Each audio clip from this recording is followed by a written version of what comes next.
Can I play for food? They laughed at the homeless girl, not knowing she's a piano prodigy. Have you ever had a moment where you saw something, and you just knew, deep in your bones, that nothing would ever be the same again? A single moment that splits life into a before and an after? This is a story about one of those moments. It's a story about a girl, a piano, and the day she taught a room full of important people a lesson they would never, ever forget. So, come with me. Let's step back in time. Picture this: the Grand Royale Hotel in the city of Meridian. Just saying the name sounds expensive, doesn't it? That night, it was shimmering. Crystal chandeliers hung from ceilings so high they might as well have been the night sky. The air smelled of expensive perfume, fine champagne, and old money. It was a charity gala, one of those events where the city's elite gathered to see and be seen, to write big checks and feel good about helping the less fortunate, from a very, very comfortable distance. Women in dresses that cost more than most people's cars laughed politely. Men in tailored suits discussed important things in low, confident voices. Waiters glided through the crowd with silver trays, offering delicate canapés to guests who were already full. It was a perfect, beautiful, glittering bubble, a world of glass and gold. And then a sound cut through the bubble. It wasn't the sound of clinking glasses or sophisticated laughter. It was small. It was shy. But it was sharp enough to pop the illusion. A voice. A child's voice. "May I play for food?" The conversation stuttered to a halt. Heads turned. Eyes scanned the room, looking for the source of this interruption. And then they found her. Standing at the arched entrance to the main hall was a little girl. She looked about 12 years old. Her name was Aara Jones. And she was utterly, completely out of place. While everyone else was draped in silk and satin, Aara wore simple, slightly baggy clothes that were clean but had clearly seen better days. She clutched a worn backpack to her chest like a shield, her knuckles white. But it was her eyes you'd notice. Large, hopeful, and fixed on one thing, and one thing only. The magnificent Steinway grand piano that stood gleaming beneath the lights, like a king on its throne. A whisper broke the silence, sharp and cold. "How did that kid get in here?" a platinum-haired woman hissed, clutching her champagne glass like a weapon. "Where's security?" The irony was so thick you could taste it. This was a gala to raise funds for underprivileged youth. And here, standing right in front of them, was the very picture of what they claimed they wanted to help. But now that she was real, and not just a concept on a fundraising brochure, she was an inconvenience, an eyesore. This is where our villain of the piece enters. And often, the most dangerous villains aren't the ones who twirl their mustaches and laugh evilly. They're the ones who are utterly convinced of their own goodness. Her name was Genevieve Croft. The event organizer, the heir to a family fortune, educated, refined, and absolutely certain of her moral superiority. She glided towards Aara, a condescending smile painted on her perfect lips. "Darling," she said, her voice sweet as poisoned honey, "this is no place for you." She gestured vaguely towards the world outside. "There's a McDonald's 2 blocks from here. I'm sure they can help you." But Aara didn't move. She didn't look down in shame. She stood her ground, that quiet dignity still wrapped around her like a cloak. "I just wanted to play," she repeated, her voice firmer this time. "Just one song, in exchange for a plate of food." And that's when the laughter started. It wasn't loud, booming laughter. It was worse. It was a ripple of condescending, mocking titters that spread through the crowd like a virus.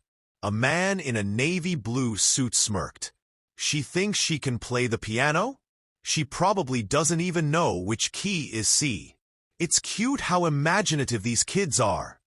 another woman added, shaking her head with fake pity. They watch a movie and think they can do anything. They were laughing at her. They were laughing at her hunger, at her dreams, at her very existence in their perfect world. But in the back of the room, one man wasn't laughing. Dr. Alistair Finch, a renowned pianist, a judge of national competitions, a man who had spent his entire life surrounded by music and the people who made it. He watched, his head tilted. He hadn't heard her speak, but he had seen how she looked at that piano. It wasn't with curiosity or simple want. It was with reverence, with recognition. It was the way you look at an old friend. He felt a strange tingling in his instincts, the kind he got right before he discovered a truly extraordinary talent. Genevieve, meanwhile, was loving this. She was the center of attention, and she was about to perform a magnificent act of charity by putting a desperate child in her place. She laughed, a sound like breaking glass. "Robert, please. Look at her. Children like this don't have access to music education. It's impossible." What none of them knew, what they couldn't possibly have imagined, was that Aara had grown up for the first 8 years of her life in a home where music was as essential as breathing. Her grandmother, a classical pianist named Beatrice Jones, had been her first and only teacher. A woman of immense talent who had been shut out of concert halls and conservatories decades ago because of the color of her skin. She had poured all of her lost dreams, all of her knowledge, all of her love into her granddaughter. When her grandmother died and Aara was swept into the foster care system, she lost everything, except for the music. She carried it with her. She played on tabletops, on imaginary keyboards, hearing the symphonies in her head during the loneliest nights in the shelter. Genevieve Croft crossed her arms, deciding to turn this into her own private theater of cruelty. "Very well, dear," she announced, her voice ringing through the hall. "Since you insist so much, let's make a little deal." The crowd leaned in, smelling the blood in the water. "You can play, but with a few conditions." She held up a perfectly manicured finger. "First, you play only one song, and we will choose which one. A second finger. Second, if you manage to play it decently, I will personally pay for a full dinner. But," she paused, drawing out the moment, "if you fail miserably, as we know you will leave here immediately and never bother respectable people again." The terms were laid out. It was a public execution disguised as a chance. Dr. Finch felt a knot in his stomach. "Genevieve, maybe we should," he started, but she cut him off. "Robert, dear, we're giving her exactly what she asked for, aren't we?" She turned to a mediocre pianist she knew. "James, what would be a suitable piece for our young artist?" The man smiled a nasty little smile. "How about Beethoven's Für Elise? Everyone who's ever sat at a piano tries to play it. If she really knows anything, she should be able to do it." The choice was a masterpiece of meanness. To the crowd, it was a simple beginner's piece. But to play it with any real feeling, with the right touch, that required a refined skill they were certain she couldn't possess. It was the perfect trap. "Excellent choice." Genevieve applauded. A song any child who's ever had a piano lesson knows. There are no excuses for failure. All eyes turned to Aara. The pressure was immense. The weight of their judgment, their expectation of her failure, was a physical thing in the room. But Aara simply nodded. "I accept," and she walked towards the piano. This was the moment. This was where the world began to crack. Her walk wasn't a slink of shame. It was a march of quiet determination. Every step was deliberate.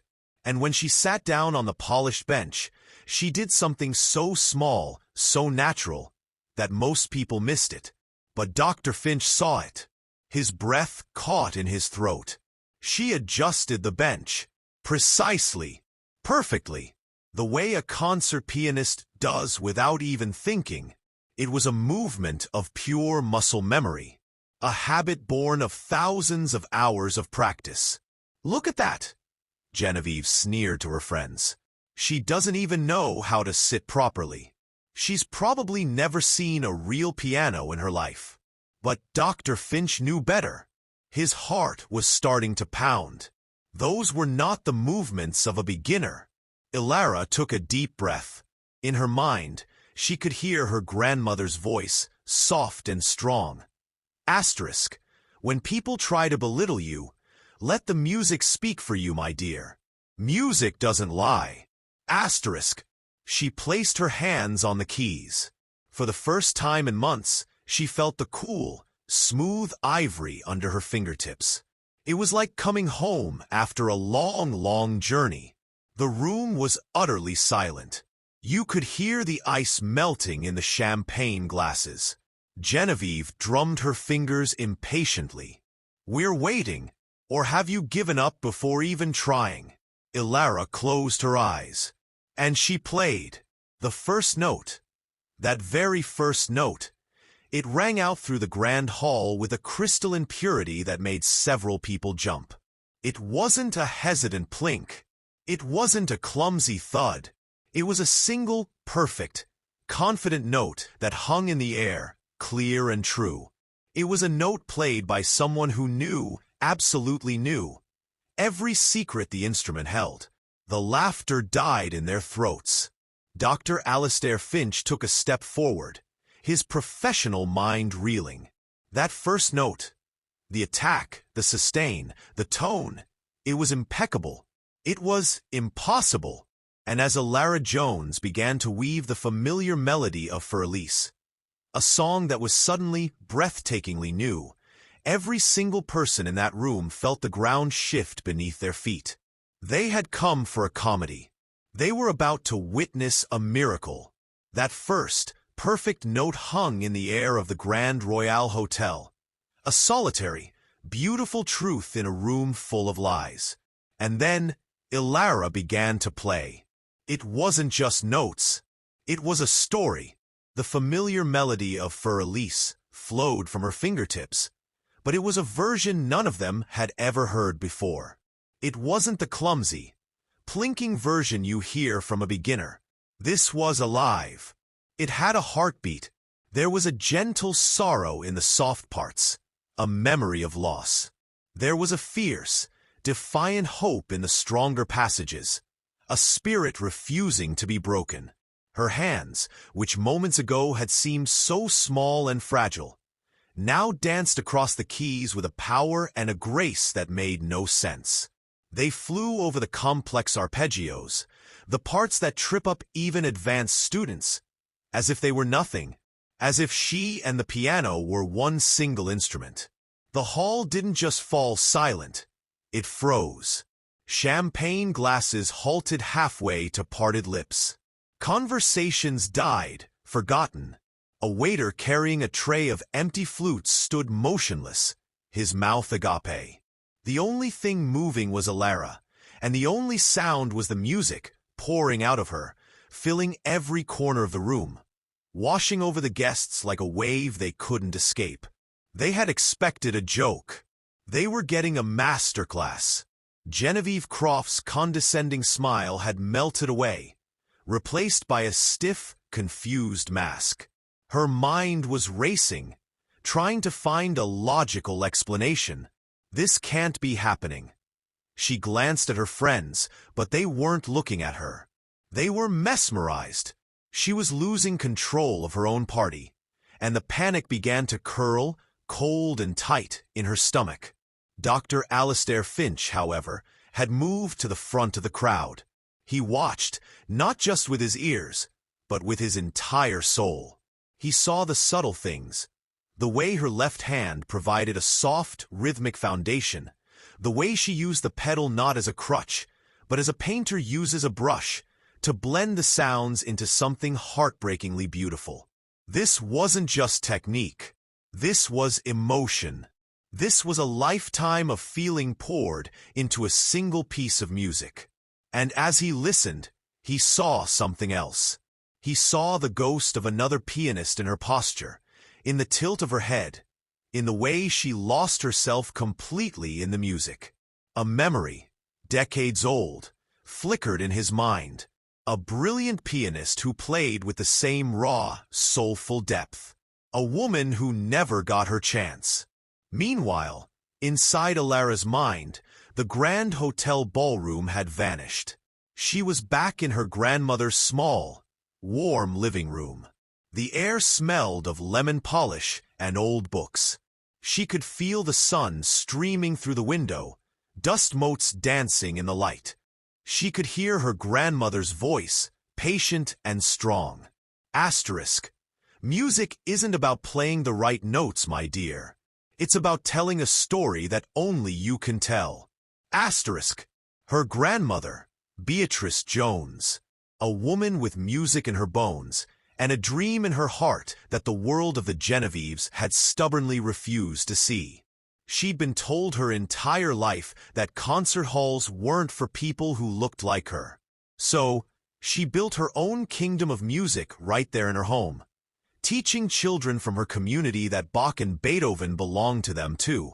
The world will try to tell you that certain things aren't for people like us, Beatrice would say, adjusting Aara's small fingers on the keys.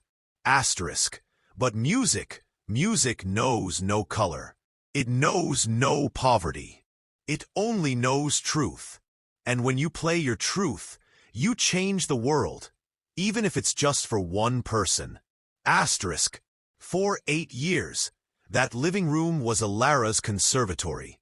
For 8 years, that old, slightly out-of-tune upright piano was her gateway to everything. And when her grandmother passed away, and the system swallowed her whole, that music became her anchor. It was the thing they couldn't take from her. She played on windowsills on tabletops, hearing every note perfectly in her head. She played now for her grandmother. She played for all those lonely nights. She played for every person who had ever been told they didn't belong. The final notes of For Elise faded, not into silence, but into something heavier. A stunned, breathless awe. Aara kept her hands suspended over the keys for a long moment, the last vibration humming through the room. Then, slowly, she lowered them into her lap and turned to face the crowd. For a second, nothing. And then, Dr. Finch began to clap. It wasn't loud applause. It was slow, respectful, awestruck. It was the kind of clap you give a performer who has just left everything they have on the stage. One by one, as if waking from a dream, the other guests joined in. The sound built and built, until the entire hall was thundering with a standing ovation. The very people who had laughed at her were now applauding her, their faces etched with shock and a dawning shame. Genevieve stood stiffly, her hands at her sides, a statue of disbelief in a sea of movement. Dr. Finch stepped forward, his eyes shining. "Young lady," he said, his voice thick with emotion, "that was extraordinary. May I ask, where did you learn to play like that? Your teacher must be a true master." Aara looked at him, and for the first time, she allowed them to see the depth of the pain behind her eyes. "My grandmother taught me," she said, her voice clear and steady in the hushed room. "Her name was Beatrice Jones. She said music was the one thing no one could ever take away from me." The name hit Dr. Finch like a physical blow. He recoiled a step, his hand going to his heart. "Beatrice Jones? My God!" He turned to the crowd, to a bewildered, furious Genevieve. Beatrice Jones was one of the greatest pianists of her generation. A virtuoso. The conservatories, the concert halls, His voice failed him, the injustice of it all too vast to put into words. Genevieve finally found her voice, desperate to claw back the narrative. "That's a lovely story, dear. A really creative one. But it doesn't change the fact that you are a homeless child who lied your way in here to beg. It was then that the last piece of Aara's shyness fell away. She stood up from the piano bench, and she seemed to grow taller. The homeless girl was gone. In her place stood a young woman of immense power and poise. "Miss Croft," Aara said, and her voice carried across the room without needing to be raised. "You are right about one thing. I shouldn't be here tonight." She paused, letting the silence settle. The crowd leaned in, hanging on her every word. "I should be at Carnegie Hall in New York, where I have a recital scheduled for next week." A gasp went through the room. Genevieve's face went pale. "My name is Aara Jones," she continued, her gaze sweeping over the stunned faces. "I am the youngest classical pianist ever accepted into the Juilliard School's Young Artists program. I am also the current national champion of classical piano for under-15s."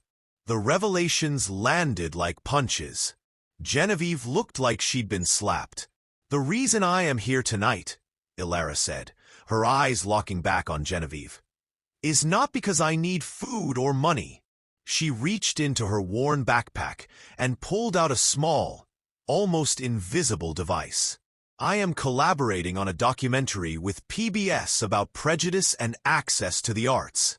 My producer suggested I visit charity events for arts education, disguised as a young person without resources, to document how the people who claim to support the arts really treat the talent they claim to want to nurture." Panic erupted. People looked around wildly for cameras. "You can't do that. That's illegal." Genevieve spluttered, her composure shattered. "Actually," Dr. Finch interjected, a grim smile on his face. He reached into his pocket and pulled out the evening's ticket. "It's written quite clearly on the ticket, right here in the fine print no one ever reads. This event may be filmed for documentary purposes. You all signed off on it the moment you walked in." The room descended into chaos. Guests were frantically pulling out their tickets, squinting at the tiny text. Their horror was palpable. Their cruelty, their laughter, their smug superiority, all of it had been captured.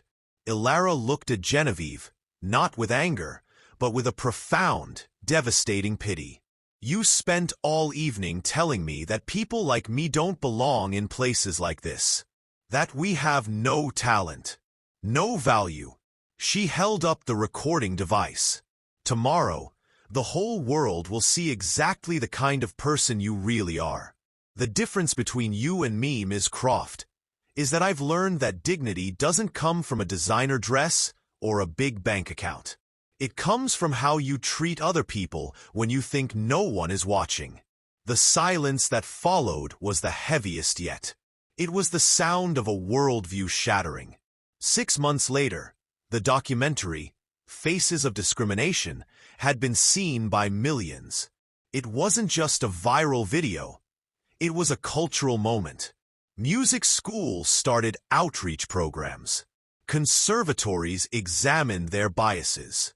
Genevieve Croft watched it all from the window of a small apartment. Her company was gone. Her social standing was ashes. She was a national symbol of hypocrisy. On her screen, a limousine pulled up to Carnegie Hall. Aara Jones, in a stunning concert gown, stepped out, waving to a crowd of admirers. She wasn't just a prodigy anymore. She was an icon, a symbol of hope. The Grand Royal Hotel, shamed into action, had created a full scholarship program for underprivileged musicians. They'd named it after Aara. Genevieve watched Aara disappear into the famous concert hall, the doors closing behind her. And she finally understood. Aara's revenge wasn't about destroying her. It was so much bigger than that. Her revenge was success. It was grace. It was proving, beyond any doubt, that true greatness has nothing to do with where you come from, what you wear, or how much money you have. It's a light that shines from within. And sometimes, that light is hidden in the most unexpected of places, waiting for its moment to shine so brightly that it forces the entire world to see. And if you're ever lucky enough to be in the room when that light switches on, all you can do is listen. If this story of overcoming adversity touched his heart, subscribe to the channel for more inspiring stories that show how true excellence always finds its way, regardless of the obstacles that try to block it.